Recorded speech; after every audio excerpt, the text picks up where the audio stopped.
It's a very unpleasant sound, but sometimes that's exactly what you need.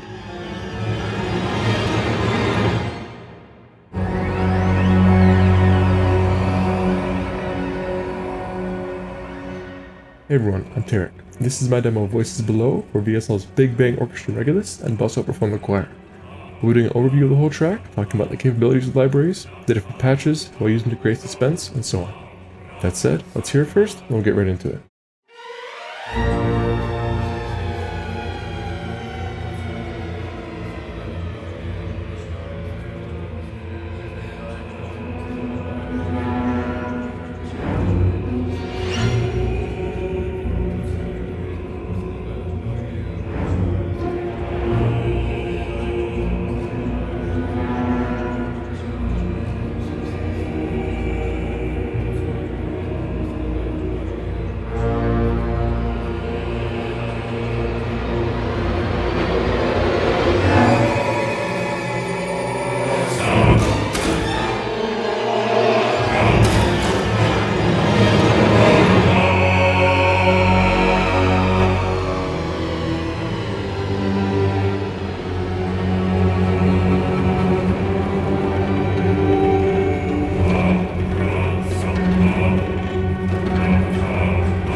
Alright, first things first, this demo mainly features two different libraries. The first of which is BBO Regulus, which is an orchestral strings effects library. The second library is the Basso Profondo Choir, which are those deep, low male voices. It also comes with effects patches, which I've used plenty of, but I've also used it to add tonal elements and keep the whole track rounded. To keep things simple, I'm going to section off this track into a few different parts, and we can break them all down individually. Let's have a listen to the first part, and then we'll get started.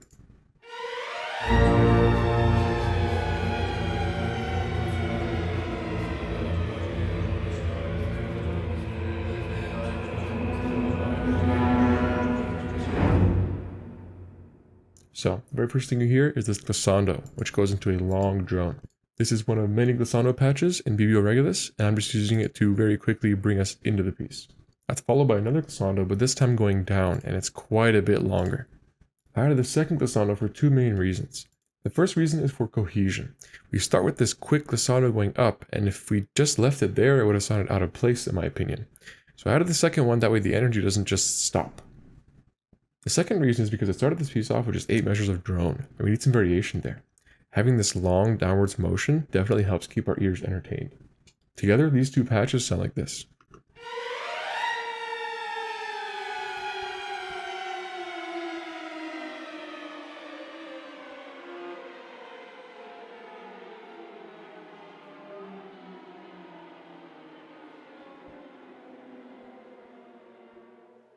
They don't have to mesh together perfectly to sound like one performance. Usually you'd want that, but in this case it doesn't matter as much. One extra little detail before we get into the drone is this little pizzicato note, just for an extra bit of attack on that first beat. I won't go too deep into that, but I will talk about the pizzicatos later. Onto the drone. This drone is actually made up of two main parts, one in the strings and one in the choir. The first part of the drone is the Crossfade 2 patch in the Spherical Textures category of BBO Regulus. Now, in Regulus, you get a lot of different categories for sounds, and in some of them you get these sustained articulations. These are really cool on their own, but my favorite way to use them is these crossfade patches, where you can morph through 2 or 3 different layers of these sustained articulations. And not only can you morph through them, but some of them have different bowing styles. So in this case, we have CC1 to control modulation as always. We have CC4 to control the variation crossfade, going from, in this case, low to suspense to agile. Then we have CC3 for the applicable articulations, where we can go from regular to ponticello, or whatever the alternate bowing style is. As this piece opens up, there's not too much going on in the MIDI CC, but let's have a look at the synchron player while we play the first 8 bars or so of this drone.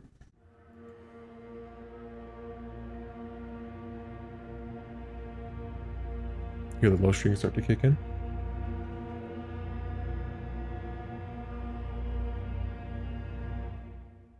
Really tense. I'm a huge fan of these sounds. The other part of this drone is even simpler. All we're doing is using the Bossa Profundo choir, and in the effects patches, we're using one called Pray. I don't think I need to really explain why it's called Pray. Let's just listen to it.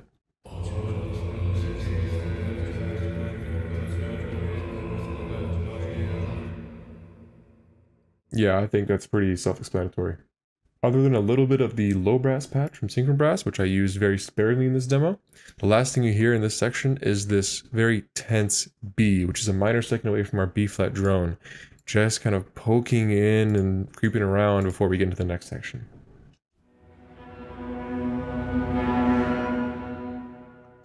Moving on, in this next section, I try to create almost like a groove, if you want to call it that. I think a more accurate term to describe it would be a pattern. Just something that, even though it doesn't really make sense, we can sort of recognize it and get that there's something rhythmic going on.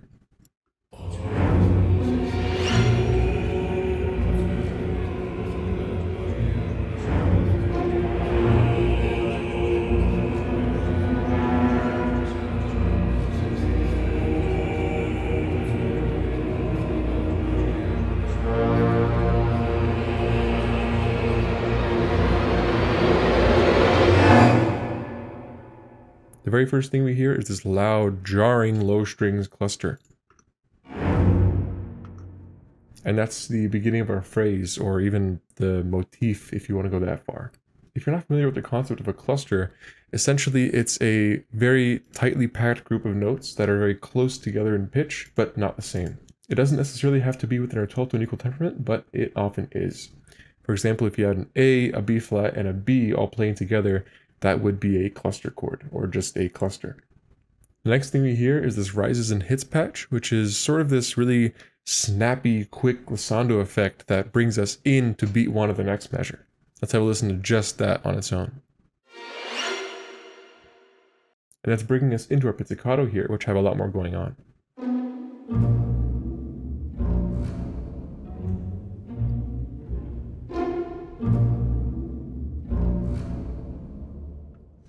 Now, you may notice something interesting about this pizzicato. It's not what you'd normally hear out of pizzicato in a sample library. Technically, that's because this isn't just pizzicato. This is the pizzicato effects category, and we're using the Glissando Pizzicato, which is something that I didn't even know could exist. To explain what this is, I should probably clarify, a lot of sample libraries view pizzicato as a short note, and while that can be true in many cases, pizzicato can actually be quite long as well, especially in the lower strings. In this case, we have the initial pluck of the pizzicato, and that's played normally, but while the note is ringing out and decaying, the players play a glissando. I'm not sure to where, but some kind of glissando. And it's this really interesting effect. If you hold down the note, you can hear just how long this glissando is. I don't think I've ever heard a pizzicato that long. You can also, of course, release the note at any point to get the appropriate length that you want. I used a combination of long, medium, and shorter length notes to create this little figure here. Nothing huge by any means, but just nice to have. It's subtle, but it's important. Of course, we do also have that cluster and rise and hits figure appear a second time after 4 bars. Altogether, this pattern sounds like this.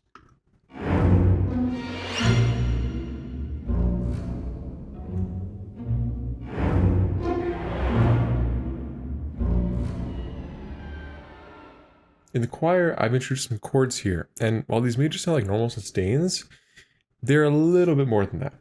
So this is VSL's espressivo articulation, which is technically a sustained articulation, as it will play for as long as you hold the note. However, it's a recorded shaped note. Essentially, it's kind of like a soft and very long swell, and after the swell is done, you can continue to hold the note for as long as you like, and it'll keep playing. Now, that might not sound like a lot, and it might even sound like a headache to use, but I actually love these kinds of articulations because they bring so much life to the waka. Let's just listen to it really quick.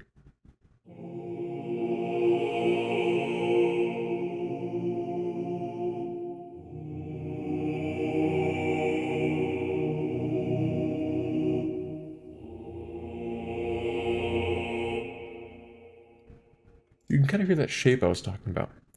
And yes, you could make that with just a normal sustains patch, but I think having the true, raw, recorded performance here, even as simple as this, makes a huge difference.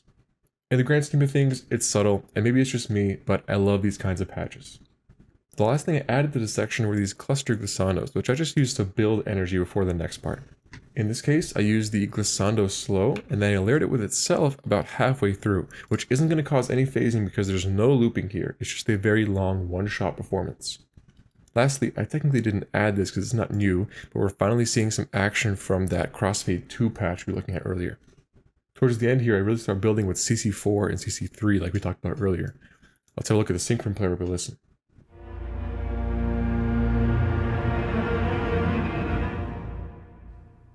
Nothing crazy, but another little push in energy.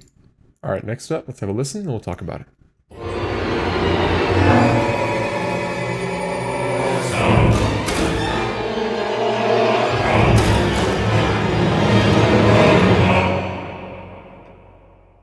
So the very first thing you heard there are these screeching strings, which almost sound like a train coming to a stop.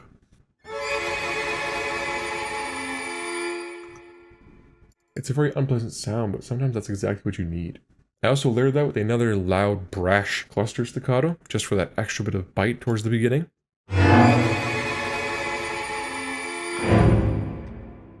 And the cherry on top is this basso profundo cluster chord, which dips down and then crescendos back up. Next, I have another one of those groove pattern type things, except this time much faster with a lot more energy. It's a very similar structure. In this case, I started with the cluster patches, both the staccato and the glissando, to make this figure.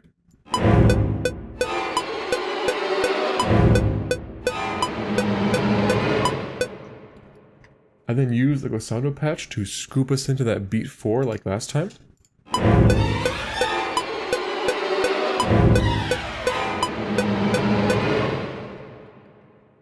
And lastly, I used some more pizzicato effects to fill in beats 2 and 3 here.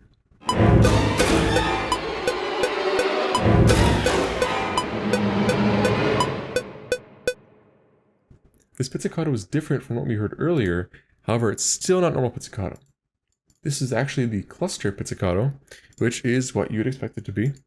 However, the cool part about it is that while you have your normal pizzicato clusters, if you play it extra loud on that very top dynamic layer, you get what sounds like a Bartók pizzicato.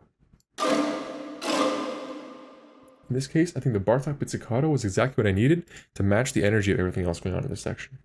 In the choir, I'm more or less doubling what we have in the cluster patches with the staccato and the glissando. However, here it's a staccato and then a cluster chord crescendo.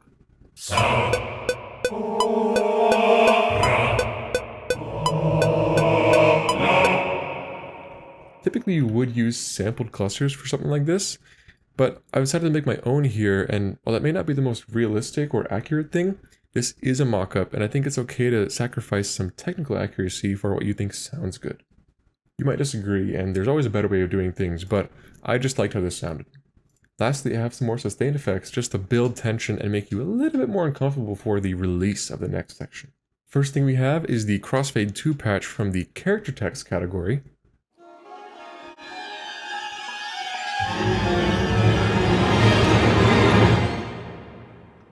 Man, I just love how the crossfade patches sound morphing through all the layers. And we have something else towards the end of that, which not only builds tension, but sort of bleeds into the next section. Let's actually listen to the next section first, and then I can explain how this makes sense.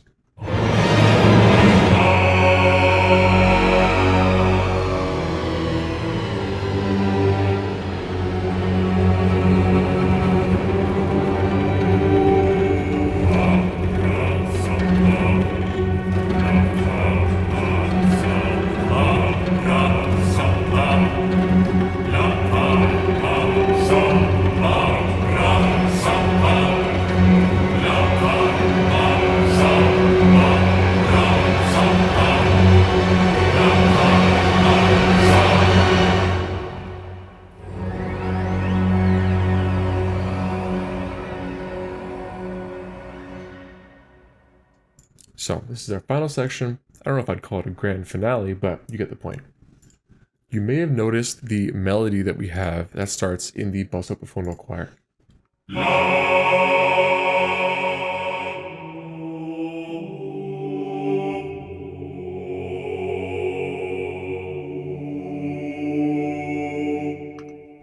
I think that espressivo articulation really shines here. Anyway, the reason I bring that up is because we have this crossfade patch from the special pads category, which is morphing through breath sustains, Hades sustains, and vertical tremolo. Not that I know what any of those mean, but they do sound really good. What we're doing with this is we're more or less doubling the melody of that basso profondo choir, but we're starting a little bit early. Because I'm again using a lot of CC automation here, let's take a look at the synchron player while we listen.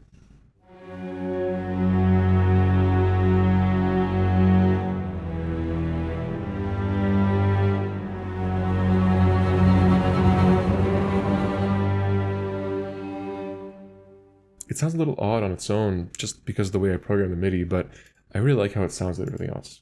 We can listen to it with the basso profondo choir too.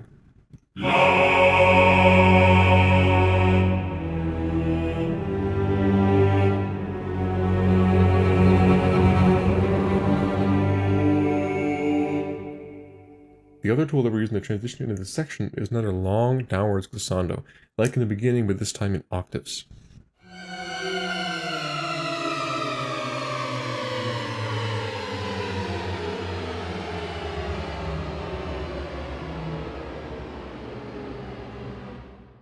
That's not even the whole thing. These are super long, and I love it. Now, once we finally land on that root note with our choir and our low strings, we're going to bring in another crossfade patch for that long drone. In this case, it's the crossfade 1 patch from the character text category, which is also my absolute favorite patch in this whole library. This one goes from crawl to scan to swarm, and I think those are surprisingly accurate descriptions of their sounds. There isn't much going on with this patch at first, but let's have a listen to what it sounds like now, and then listen to what it sounds like towards the end.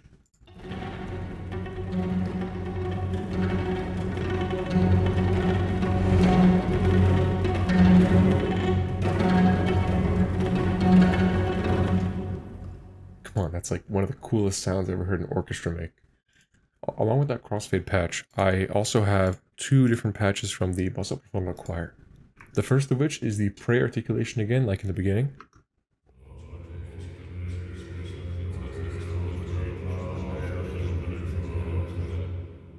And the second of which is actually from the rise and fall articulation. In this case, the player is quickly rising to the note and very, very slowly falling off of it.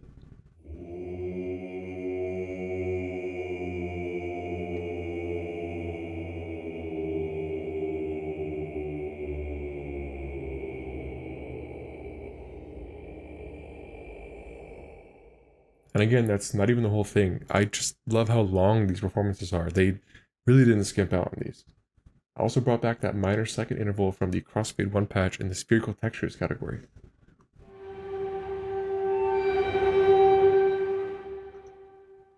Somehow this time it sounds even more haunting. Now, going back to that melody one more time, I did actually turn that into a call and response figure. In this case, the melody you heard in the choir in the low strings is our call, and then I'm using a patch from the harmonic effects category as our response. Let's have a listen.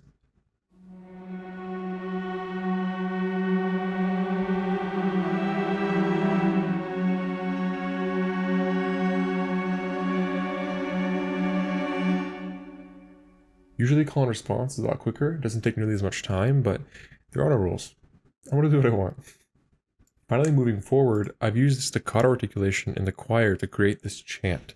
We start on the root note here, then we move up to a fifth, and finally a full power chord.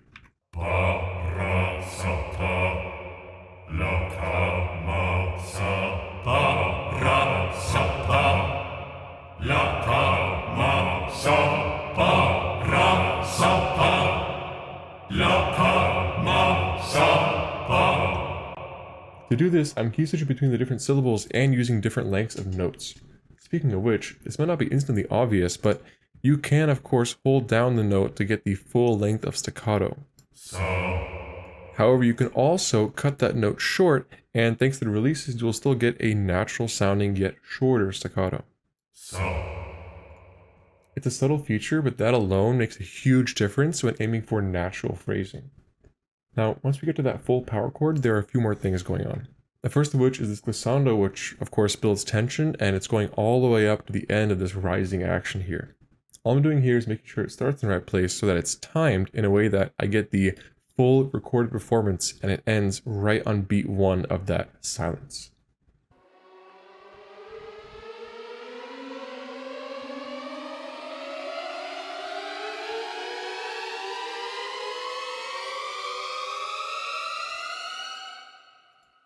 Also in the strings, I'm actually using a patch from the Inspiration Crossfade category, which is new.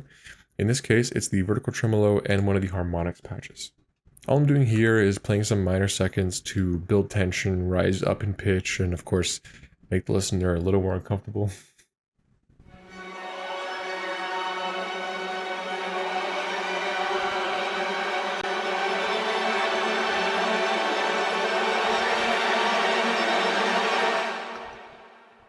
Really cool effect, and those clusters just work so well. Something you may not have noticed is this patch here in the choir. This is from the laugh and creep articulation, and I'm using some of the laughs just because they creep me out, to be honest. That's it. It's really not adding anything musical here. It's barely audible. I just had to include it. It's just so strange.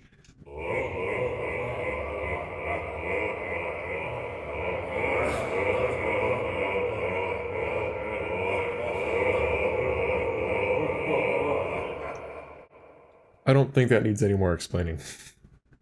I love having patches like this in my libraries though, even if they're super niche and almost entirely unusable. When the time comes to finally use it, it's an amazing feeling to have it. Lastly, towards the end here, we just have a few things for that extra little push of energy. The coolest one of which, in my opinion, is of course my favorite patch. It's nothing huge, but towards the end we are finally morphing through these layers and it just sounds so cool.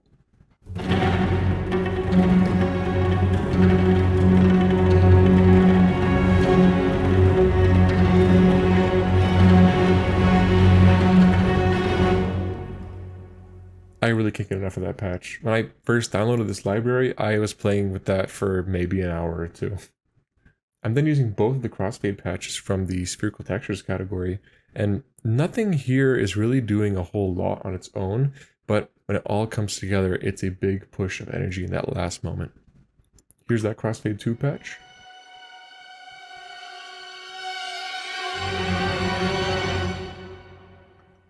That does sound pretty cool. And here's that crossfade 1 patch.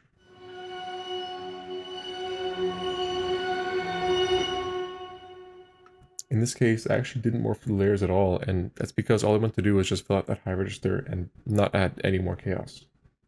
Of course, after that big peak of energy, we have this measure of pause, and then this low rumbling final note.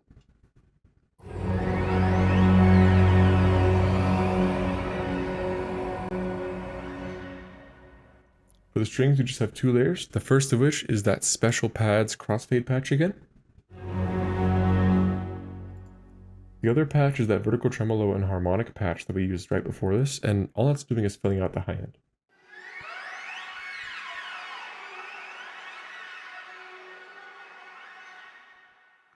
And lastly, you might think this is just a really low note on the choir, but this is actually an effects patch. This is actually part of the laugh and creep articulation, and it's just this droning low note that happens to just about be an F sharp.